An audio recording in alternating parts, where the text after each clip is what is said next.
From the beginning, I knew my fate was my own. The walls rose, and with it my legend began. It was not long before the peasants came, seeking a home.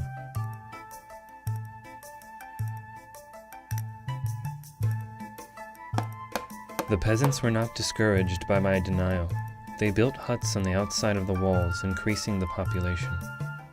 The merchant approached with exotic items to trade. The merchant's wealth was a boon to the economy. The citizens welcomed him as openly as I did. The royalty came with wealth and money. I knew their wealth could help me in many ways.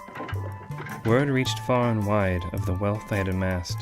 Armies came to take that wealth for their own. My walls were strong, and I hoped they would stand against the army. I remember the day the monk approached me. The monk offered religion in exchange for wealth. He cursed me when I turned down his offer. The builder arrived and asked me for shelter. Defenses are what the builder promised, but I felt invincible. He proved me otherwise when I turned him away. I was surprised when the wizard showed up at my gates. I thought that perhaps the addition of the wizard would be a boon to the defenses.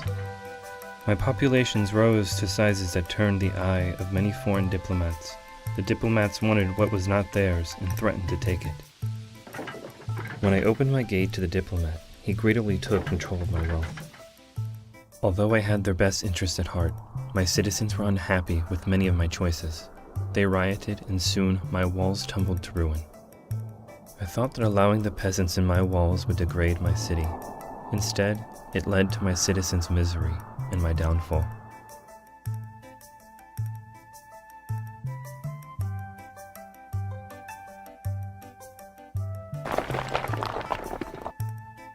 From the beginning, I knew my fate was my own.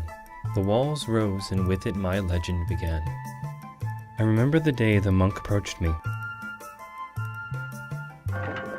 Although I do not believe in a higher power, I cannot deny the monk brought happiness to the citizens. The builder arrived and asked me for shelter. I gave the builder shelter, and in return he strengthened my defenses. I was surprised when the wizard showed up at my gates. Power is what the wizard offered, but turning him away kept my citizens happy. My citizens were the happiest in the realm. Many came to share in this joy, some who were ravaged by the plague. At the time I was not aware of what I was unleashing on my citizens. The plague spread rapidly inside my walls, and panic ensued. The royalty came with wealth and money.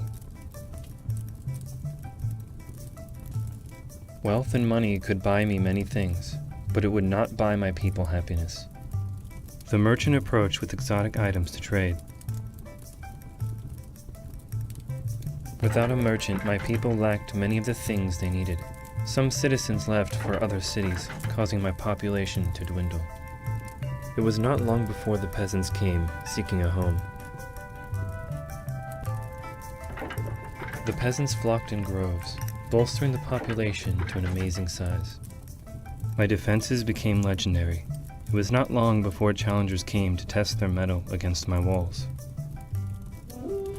My hubris led me to believe that it would be impossible for one barbarian to defeat my defenses. Had I known the number of barbarians, I may have reconsidered. I was poor and did not have the wealth to sustain my walls. People began leaving for grander cities, and I was soon forgotten. In my younger years, I had turned down the royalty. At the time, I had thought it was the best decision for my people. In hindsight, I see that he could have provided the wealth my people needed.